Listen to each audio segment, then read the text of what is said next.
Hello and welcome on this chilly afternoon to this demonstration and test of a vintage manual conical burr coffee grinder made in Germany sometime between about 1930 and 1940. This one is a model 1200 made by Leinbrock. As you can see, the badge and the handle are on the back, and this is a slightly different type of coffee grinder. This one is called a table grinder as opposed to a lap grinder or a knee grinder.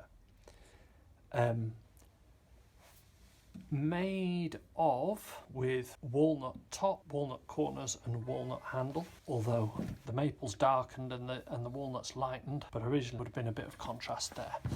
So, test is as it always is. We're going to take 7 grams of coffee beans and we're going to put the grinder on its finest setting.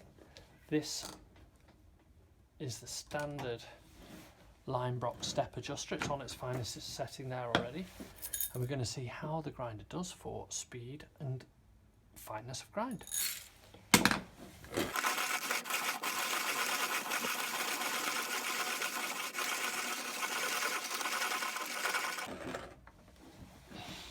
So there we go, just over 40 turns. Let's have a look how it did. So there we are. That's a fine but not powdery grind. Compacts a little bit powdery. May work for an espresso machine, but definitely for all other coffee. Thank you very much for watching. Feel free to have a look at the links at the end of the video or in the description, and happy grinding.